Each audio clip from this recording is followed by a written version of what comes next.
Today I looked at my phone and I saw that my cruise countdown had hit 30 days. So I thought I would go through my packing and see what I have, what has been damaged from previous cruises, and what needs to be replacing. And then I walked through one of those cheaper shops, one of those silly solis in Australia or a dollar shop, something of that nature.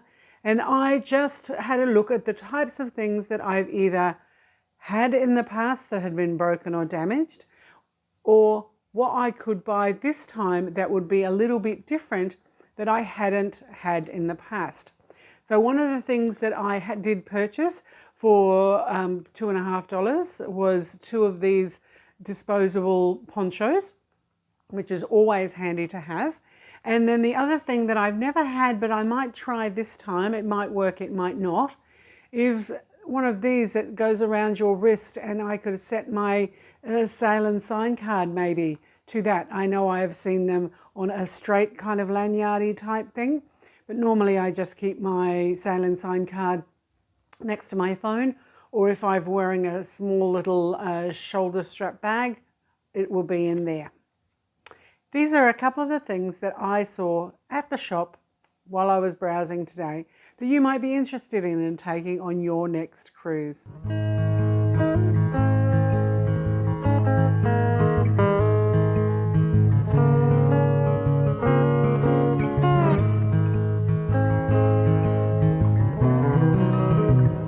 One of the first things that I noticed was these little ducks. And as you might know, currently there's a trend going around where people hide ducks, put their name on it, the name of the ship and the date, so that other people can find them. If this is something that you think you might enjoy, considering purchasing a couple of ducks and making them your own. One of the things that has changed in cruising is that you don't get a straw often, or the straw that you are given on a cruise ship is biodegradable. They are edible, and I think they're made of a sugar of some kind.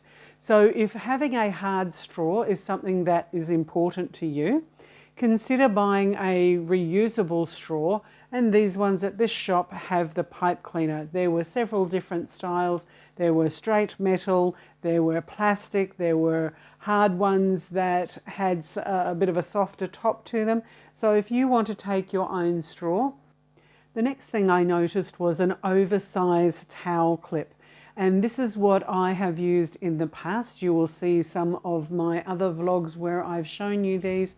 And this is what you could use to put your towel on the chair while you're beside the pool.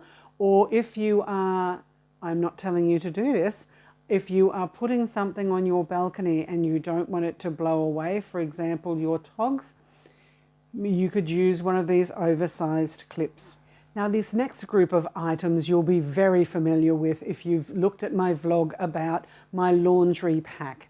But these are the suction cap hooks that I use in either the bathroom, on the mirrors, on the glass window or the sliding door.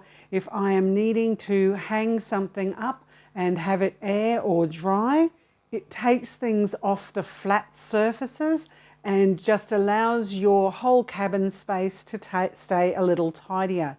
The other thing that I do use, as you see in my laundry pack, is an S hook, where these can sometimes be tucked over the tops of doors or in certain parts of the room where you can use the coat hangers from the cupboard, for example, to hang your clothes and keep them aired. When you're cruising, it's a bit of a party atmosphere, so if you want to take some of the dress-up clothes, some stuff that it doesn't matter if it gets damaged or it's just going to be for a one-off, there is some cheap necklaces, costumes, paint, hats, feathers that you can use for any of the theme nights that you are going to be enjoying while you're on your cruise.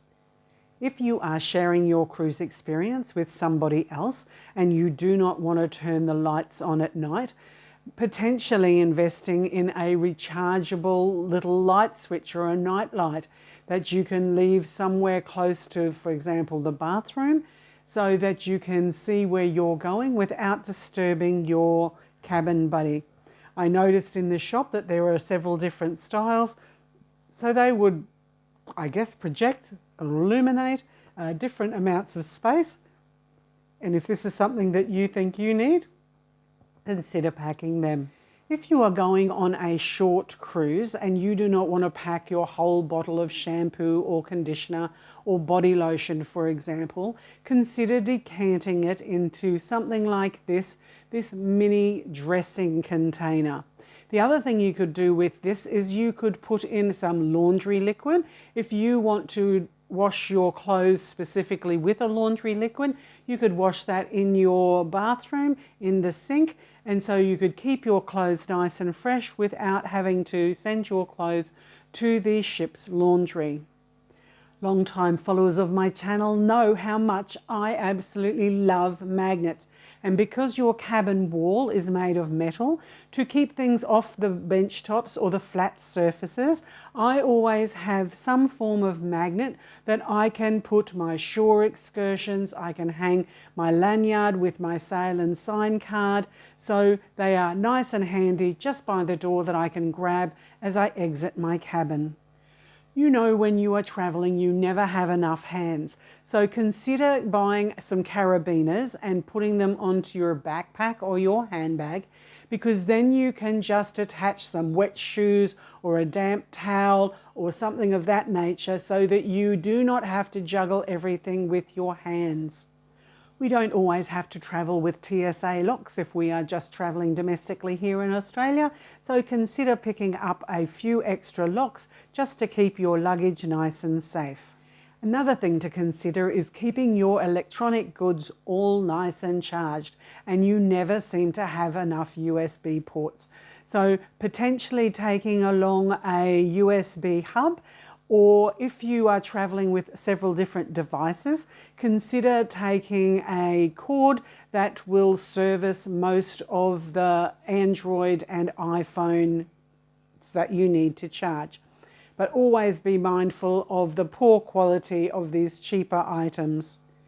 It's also important to remain sun safe, so grab a small sunscreen, because not only in the tropics, but even for those Alaskan cruises, you are still going to need some form of sun protection.